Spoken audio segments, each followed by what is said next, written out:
la túnica adventicia va a estar más desarrollada en los vasos de tipo venoso. Incluso la túnica adventicia de los vasos de tipo venoso va a tener mayor cantidad de elementos histológicos. Se da la casualidad que en la túnica adventicia nosotros vamos a encontrar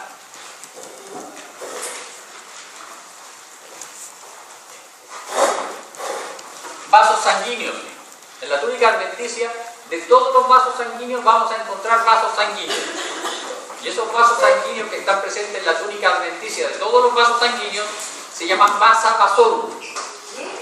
Vasa vasorum. Así se llaman, lo siento, el nombre que pusieron los histólogos. Entonces, en la túnica adventicia de todos los vasos sanguíneos, sea arterial, sea venoso, nosotros siempre vamos a encontrar vasa vasorum. Estos vasa vasorum son importantes porque estos vasa vasorum van a nutrir la túnica media de los vasos sanguíneos. ¿Por qué razón? Porque la túnica media de los vasos sanguíneos es avascular.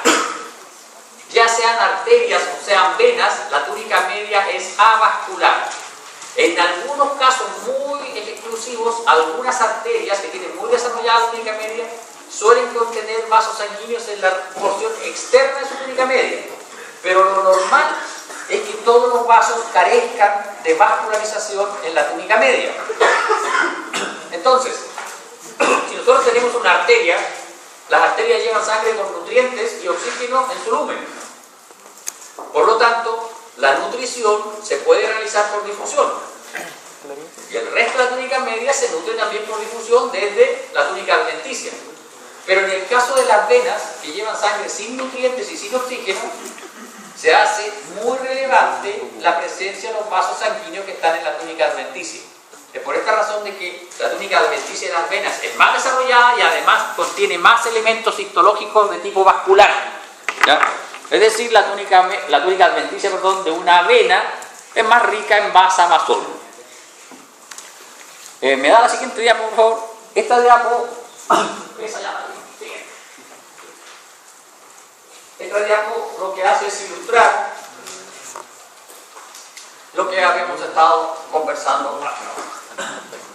Básicamente ilustra las diferencias histológicas que se establecen entre un vaso de tipo venoso y un vaso de tipo arterial.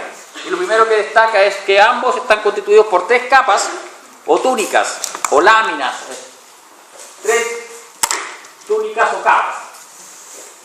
Interna, media y externa o íntima, media y adventicia. La denominación se las doy las dos porque resulta que puede que en los libros de fisiología aparezcan como interna, media y externa. ¿Ya? Los constituyentes de la íntima es un epitelio y un tejido conjuntivo subepitelial. La túnica media, si ustedes se fijan, está constituida preferentemente tanto en venas como en arterias por tejido muscular y más específicamente tejido muscular de tipo liso. La túnica adventicia, tanto en arterias como en venas, está constituida preferentemente por tejido conjuntivo de tipo laxo modificado porque es un tanto fibroso. ¿Ya?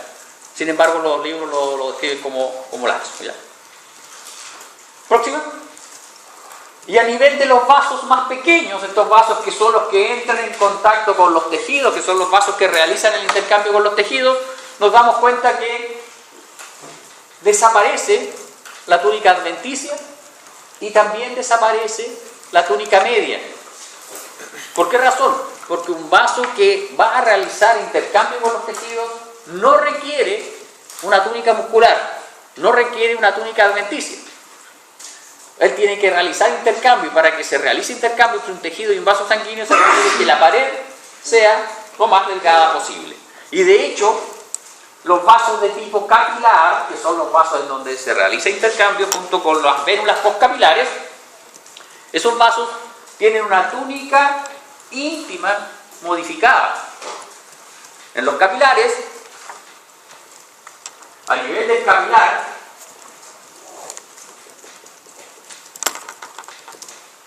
la túnica media no existe, túnica adventicia no existe, y la túnica íntima está modificada, está constituida solo por el epitelio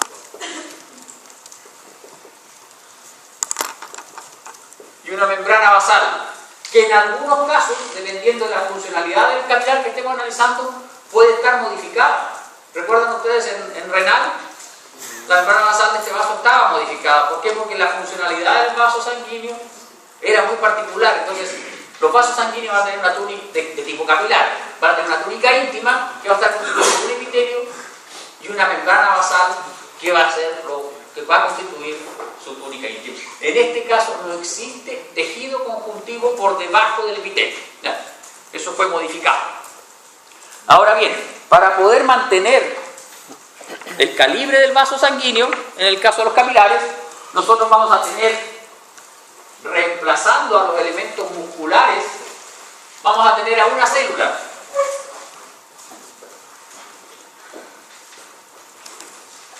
Y esa célula se llama pericito. Entonces en los capilares no se describe la túnica media, de hecho no tienen, y todo eso está reemplazado por un pericito. Próximo. Este es un esquema de un libro, me parece mucho que es del Ross, pero de hace muchos años atrás. Pero me gusta y no he logrado encontrar este esquema en los libros modernos. Pero es un esquema que yo aconsejo realizar, modificarlo porque tiene algunos errores. ¿En qué sentido? En que si nosotros sabemos que los vasos sanguíneos tienen 3 capas, lo que podemos hacer es